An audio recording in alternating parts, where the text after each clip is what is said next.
आज हम बात करेंगे जीएसटी के बारे में। आपने शॉपिंग बिल पर जीएसटी लिखा हुआ ज़रूर देखा होगा, लेकिन जीएसटी क्या है, इसकी ज़रूरत क्यों पड़ी, और VAT, input tax credit, output tax liability और कैस्केडिंग इफेक्ट, ये क्या होते हैं। आज हम इन सब कॉन्सेप्ट को बहुत सिंपल एग्जांपल के साथ समझेंगे। पहले बात करते हैं जीएसटी की। जीएसटी क्या है? जीएसटी का फुल फॉर्म है गुड्स एंड सर्विसेज टैक्स। ये एक इनडायरेक्ट टैक्स है जो गुड्स और सर्विसेज की सेल पर लगाया गया था। जीएसटी को इंडिया में 1 जुलाई 2017 में इंट्रोड्यूस किया गया। जीएसटी के पहले अलग अलग टैक्स होते थे, जैसे VAT, excise duty, service tax and entry tax. GST ने इनमें से कई टैक्सेस को रिप्लेस कर दिया। जब भी हम कोई प्रोडक्ट या सर्विस खरीदते हैं तो उस पर जो टैक्स लगता है उसे जीएसटी कहते हैं। अब बात करते हैं वैट की। वैट क्या है? वैट का फुल फॉर्म है वैल्यू एडेड टैक्स। जीएसटी से पहले ये टैक्स गुड्स की सेल पर लगता था। एग्जांपल्स के लिए मैन्युफैक्चरर ने टेबल बनाई, कॉस्ट उसकी 1000 रुपये रखा गया एंड जो वैट लगा वो 10% लगा, तो सेलिंग प्राइस कितना हो गया 1100। अब होलसेलर भी वैट देगा, रिटेलर भी वैट देगा। इस प्रोसेस में टैक्स पर भी टैक्स लग सकता था। इसी प्रॉब्लम को जीएसटी ने सॉल्व किया। अब बात करते हैं कैस्केडिंग इफेक्ट की। कैस्केडिंग इफेक्ट का मतलब है टैक्स ऑन टैक्स, यानी एक टैक्स के ऊपर फिर से टैक्स लगना।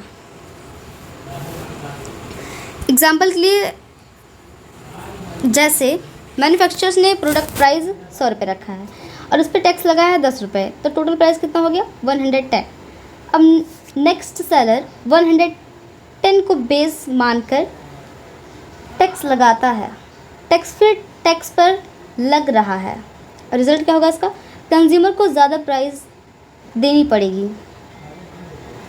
इसी प्रॉब्लम को कैस्केडिंग इफेक्ट कहते हैं। And how GST solve cascading effect.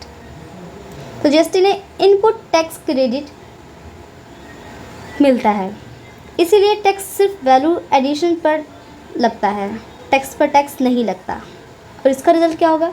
Product सस्ता होता है, टैक्स सिस्टम सिंपल होता है, डबल टैक्सेशन ख़त्म होती है।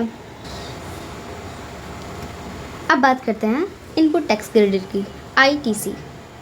इनपुट टैक्स क्रेडिट जीएसटी का सबसे इम्पॉर्टेंट फीचर है।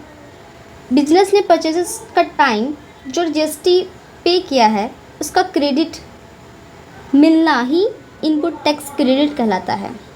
इस एग्जांपल्स के लिए, शॉपकीपर ने मैन्युफैक्चरर से प्रोडक्ट खरीदा एंड प्रोडक्ट प्राइस कितना है 1000 एंड जीएसटी कितनी है 180, तो टोटल पेड कितना हो जाएगा 1180। यही वो प्राइस होती है जो 180 है, इसे इनपुट टैक्स है एंड शॉपकीपर फ्यूचर्स में इस 180 का क्रेडिट क्लेम कर सकता है। इसको इनपुट टैक्स क्रेडिट कहता है। एंड आउटपुट टैक्स लायबिलिटी क्या होती है? आउटपुट टैक्स लायबिलिटी का मतलब है बिजनेस ने कस्टमर्स से जो जीएसटी कलेक्ट किया है। एग्जाम्पल के लिए, जैसे शॉपकीपर ने वही प्रोडक्ट कस्टमर को बेचा, ठीक, कितने रुपए में 1500 में, एंड जीएसटी कितनी लगी 270। कस्टमर ने टोटल प्राइस कितना पे किया 1770 पे किया। यहाँ जो 270 आउटपुट टैक्स है, क्योंकि ये कस्टमर ने कलेक्ट किया है। And how input tax credit work. अब सबसे इंटरेस्टिंग पार्ट, शॉपकीपर ने इनपुट जीएसटी रुपीज़ कितना था 180 एंड आउटपुट जीएसटी कितना था 270। गवर्नमेंट को पूरे 270 नहीं देना पड़ेगा। इसका फॉर्मूला क्या होता है जीएसटी पे करने का? Output tax minus input tax credit. तो जो 270 रुपीज़ है उसमें से हम 180 माइनस कर देंगे, तो जीएसटी कितना पे करना पड़ेगा 90। तो शॉपकीपर सिर्फ 90 रुपीज़ गवर्नमेंट को देगा, बाकी 180 का क्रेडिट मिल चुका है उसे। इसी वजह से जीएसटी ने डबल टैक्सेशन नहीं होती। बेनिफिट्स ऑफ जीएसटी, इसका फ़ायदा क्या है?